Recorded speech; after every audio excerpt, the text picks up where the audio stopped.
Pregnancy का 7वां महीना यानी कि थर्ड ट्राइमेस्टर का लास्ट की तिमाही का पहला महीना। क्या होता है इस 7वें महीने के अंदर, क्या क्या बच्चे की ग्रोथ होती है, क्या क्या माँ के अंदर चेंजेस आते हैं, किन चीज़ों का आपको स्पेसिफिकली ध्यान रखना है इस महीने के अंदर, कौन कौन से टेस्ट किए जाते हैं, कौन कौन सी दवाइयाँ आपको लेनी है और किन चीज़ों का रखना है आपको स्पेशल ध्यान, उसके बारे में आज हम यहाँ पे डिटेल में जानेंगे। मैं डॉक्टर दीप्ति जैन गायनेकोलॉजिस्ट आज आपको इसके बारे में पूरी जानकारी दूंगी। इस वीडियो को एंड तक देखिएगा क्योंकि ये महत्वपूर्ण महीना है। इसमें सारी चीज़ों का ध्यान रखना बहुत ज़रूरी है ताकि आप किसी परेशानी में ना पड़ जाएं, क्योंकि ये लास्ट के 3 महीनों की शुरुआत है। तो सबसे पहले आइए हम जानते हैं कि इस 7वें महीने के अंदर बच्चे की कितनी ग्रोथ होती है। इस टाइम पे आपका बच्चा, आपका शिशु लगभग 1 से 1.25 किलो के बीच के वज़न का होता है, 1 to 1.2 kg वेट। बच्चे का साइज़ लगभग 12 से 14-15 इंच के बीच का होता है। बच्चा इस टाइम पे कुछ नई चीज़ें सीखता है। बच्चा अपनी आँखों को झपका पाता है, बल्कि झपका पा सकता है। बच्चा ड्रीम करता है यानी वह सपने देख सकता है। वह लाइट को, साउंड को बहुत अच्छे से रिस्पॉन्ड करता है। बच्चे का स्किन के अंदर कलर डेवलप होना इस 7वें महीने में ही शुरू होता है। इससे पहले बच्चे की स्किन के अंदर कलर नहीं होता है, लेकिन जब यह 7वां महीना शुरू होता है तो बच्चे के अंदर मेलानिन नाम का पिगमेंट उसकी स्किन के अंदर डेवलप होना शुरू हो जाता है, जिससे कि फाइनली उसका कलर कैसा होगा, गोरा होगा, काला होगा, बीच का होगा, वह डिसाइड हो जाता है। तो बच्चे का स्किन के अंदर जो कलर है वह भी 7वें महीने में डेवलप होना शुरू हो जाता है। बच्चा अलग अलग तरीके की शक्लें बनाना शुरू कर देता है। बहुत बार ऐसा लगता है जब हम सोनोग्राफी वगैरह करके देखते हैं जैसे बच्चा अपनी जीभ बाहर निकाल रहा हो, मानो कि वह अपने चारों तरफ जो पानी है, एमनियोटिक फ्लूइड है, जैसे कि उसे चख रहा हो। तो ये कुछ प्रकार के चेंजेस होते हैं जो बच्चे के अंदर 7वें महीने में देखे जाते हैं। यह डेवलपमेंट बच्चे के अंदर 7वें महीने में होता है। आइए अब जानते हैं कि माँ के अंदर क्या क्या चेंजेस होते हैं इस महीने के अंदर। यूजुअली महिलाएं कंप्लेंट करती हैं कि उनका कमर का दर्द, पैरों का दर्द थोड़ा बढ़ गया है, क्योंकि जैसे जैसे बच्चा बढ़ता है, यूट्रस का साइज़ बढ़ता है, बच्चेदानी का साइज़ बढ़ता है, गर्भाशय बड़ा होता है, वैसे वैसे उसका प्रेशर इफ़ेक्ट आना शुरू होता है, नसें दबनी शुरू हो जाती हैं, जिससे कि महिला को पैरों में दर्द होना, कमर में दर्द होने की शिकायत थोड़ी बढ़ जाती है। पैरों में सूजन का आना भी यूजुअली 7वें महीने तक शुरू हो जाता है। पैर सूज जाते हैं, कुछ कुछ महिलाओं के थोड़े जल्दी भी सूज सकते हैं, पर यूजुअली 7वें महीने तक आपके शरीर में सूजन आना भी शुरू हो जाती है। बहुत सी बार महिलाएं प्रेगनेंसी के अंदर ब्लीडिंग की कंप्लेंट करती हैं, यानी कि नाक से या गम से, नाक में से हल्का फुल्का ब्लड आना या ब्रश करते वक्त दांतों में से, गम्स में से थोड़ी ब्लीडिंग आना। यह भी 7वें महीने के अंदर देखा जा सकता है, क्योंकि उसके अंदर जो कंजेशन होता है वह थोड़ा बढ़ जाता है, वेस्कुलरिटी थोड़ी बढ़ जाती है। स्ट्रेच मार्क्स जो होते हैं, जो निशान होते हैं, वह भी थोड़े बढ़ जाते हैं। पेट के ऊपर पाए जाने वाले स्ट्रेच मार्क्स यूजुअली 7वें महीने तक थोड़े अच्छे से नज़र आने लग जाते हैं।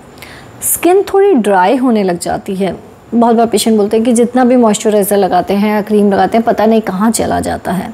तो आपकी स्किन थोड़ी खिंचने लग जाती है, थोड़ी ड्राई हो जाती है, सांस थोड़ा जल्दी फूलने लग जाता है, थकान थोड़ी जल्दी लगने लग जाती है। तो ये कुछ चेंजेस महिलाओं के अंदर आते हैं। टमी थोड़ी ज़्यादा दिखने लग जाती है, यानी कि बेबी बम्प बहुत इजीली अच्छे से वेल एविडेंट हो जाता है। वैसे तो 5वें महीने से ही बेबी बम्प नज़र आने लग जाता है, पर 7वें महीने से बहुत ही क्लियरली कि आप प्रेग्नेंट हैं वह अच्छे से नज़र आने लग जाता। यूरिन बार बार जाने की शिकायत भी वापस बढ़ने लगती है 7वें महीने में आकर। बहुत सी महिलाएं ये भी कहती हैं कि रात भर नींद नहीं आती, क्योंकि बच्चे के जो मूवमेंट्स होते हैं वो महिला को सोने ही नहीं देते हैं। तो प्रेगनेंसी के अंदर ये जो 7वां महीना होता है उसमें बेबी के मूवमेंट्स काफ़ी स्ट्रॉन्ग हो जाते हैं, बढ़ जाते हैं। देखिए, जब बच्चा छोटा होता है तो उसके मूवमेंट्स इतने स्ट्रॉन्ग नहीं होते, तो यानी कि आपको इतने स्ट्रॉन्गली फील नहीं होते। और जब लास्ट का 9वां महीना आता है तब तक जो पानी होता है वह इतना नहीं बचता कि बच्चा बहुत मूव कर पाए। लेकिन जो ये 7वां महीना होता है, इसके अंदर बेबी ग्रो भी हो चुका होता है, मूवमेंट स्ट्रॉन्ग भी हो जाते हैं और पानी भी अच्छा खासा होता है बच्चे के चारों तरफ। तो जो मूवमेंट्स हैं वो काफ़ी ज़्यादा महिला को परसीव होते हैं। बहुत कॉमन होता है, पेशेंट बोलते हैं मैडम क्या करें, रात भर सो नहीं पाते क्योंकि बच्चा पाँव ही मारता रहता है, हाथ पाँव ही मारता रहता है। तो आइए अब हम जानेंगे कि 7वें महीने में कौन सी स्पेसिफिक चीज़ों का हमें ध्यान रखना है। सबसे पहली बात, अगर आपका ब्लड ग्रुप नेगेटिव है, A negative, B negative, O negative, A B negative कुछ भी, और आपके हस्बैंड का ब्लड ग्रुप पॉजिटिव है, तो इस टाइम पे एक आपको इंजेक्शन दिया जाता है जो कि एंटीडी के नाम से जाना जाता है, ताकि आपके अंदर पॉजिटिव ब्लड ग्रुप के अगेंस्ट एंटीबॉडीज़ ना बने। यह सिर्फ उन्हीं महिलाओं के लिए है जिनका ब्लड ग्रुप नेगेटिव है। जिनका ब्लड ग्रुप पॉजिटिव है उनको यह इंजेक्शन नहीं दिया जाता है। 7वें महीने के ऑनवर्ड्स आपको ध्यान रखना है कि आपको लेफ़्ट साइड में करवट लेके सोना है। शुरू के महीनों में आप भले जैसे सो जाएं, खास फ़र्क नहीं पड़ता है, लेकिन 7वें महीने की शुरुआत होने से आपको लेफ़्ट साइड में करवट लेके सोने का ध्यान स्पेसिफिकली ज़्यादा रखना है। आपको बच्चे के मूवमेंट्स का ट्रैक रखना है, यानी कि बच्चा कितनी बार घूम रहा है उसका ध्यान रखना ज़रूरी है। शुरू के महीनों में हम आपको मॉनिटर करने के लिए नहीं बोलते, ये नहीं बोलते कि आपको ध्यान रखना है, लेकिन 7th मंथ ऑनवर्ड्स आपको बच्चा ठीक से घूम रहा है या नहीं घूम रहा है इसका ध्यान रखना ज़रूरी हो जाता है।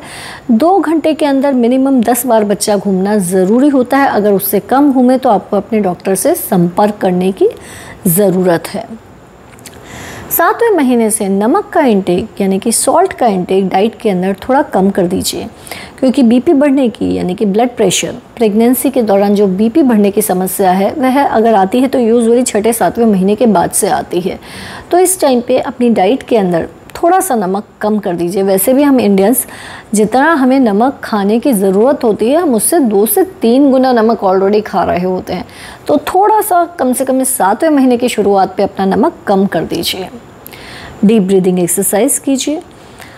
नॉर्मल डिलीवरी होने के लिए जो एक्सरसाइजेज आपको करनी हैं वो अगर आपने अभी तक शुरू नहीं की हैं तो अब तो कर ही दीजिए। यह 7वां महीना आ गया है।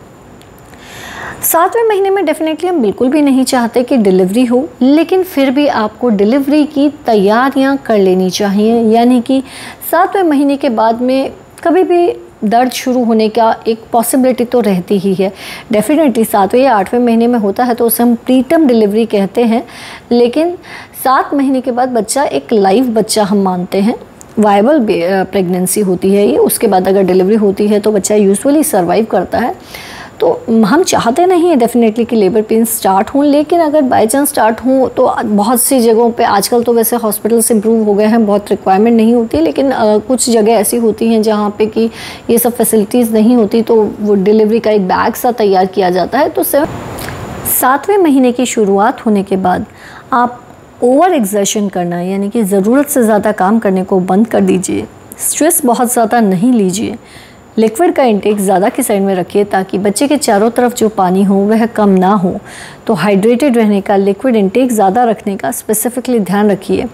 खाने के अंदर जैसे मैं हमेशा ही बोलती हूँ कि प्रोटीन का इंटेक अधिक मात्रा में और कार्ब और फैट का इंटेक थोड़ा कम मात्रा में, उसका ध्यान अब और अधिक रखिए, क्योंकि ये 7वां महीना शुरू हो गया है। तो जो गेस्टेशनल डायबिटीज़ का रिस्क होता है वह भी इसके बाद बढ़ जाता है।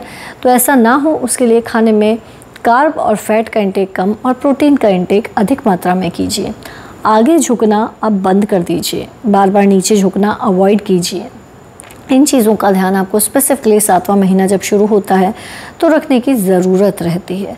7वें महीने में कौन सी दवाइयाँ लेनी है? जी, आपकी जो आयरन, कैल्शियम, प्रोटीन पाउडर चल रहा है वह तो चलेगा ही चलेगा। यूजुअली बहुत दवाइयाँ चेंज नहीं की जाती, लेकिन अब से आपकी जो डॉक्टर की विज़िट्स है वो बढ़ जाती हैं। यानी कि शुरू में जहाँ हम मरीज़ को महीने महीने से बुला रहे थे, वहीं हम 7वां महीना जब शुरू होता है तो पेशेंट्स को 15 डेज़ में यानी कि हर 2 हफ्ते में एक बार बुलाना शुरू कर देते हैं। 15 से 20 दिन के अंदर बुलाने लग जाते हैं, जिसके अंदर कि हमें मॉनिटर करना होता है कि बच्चे की ग्रोथ ठीक से हो रही है या नहीं हो रही है, वज़न सही से बढ़ रहा है या नहीं बढ़ रहा, बच्चे के चारों तरफ जो पानी है वह सही मात्रा में है, कम तो नहीं है, बच्चे की धड़कन ठीक चल रही है या नहीं चल रही है।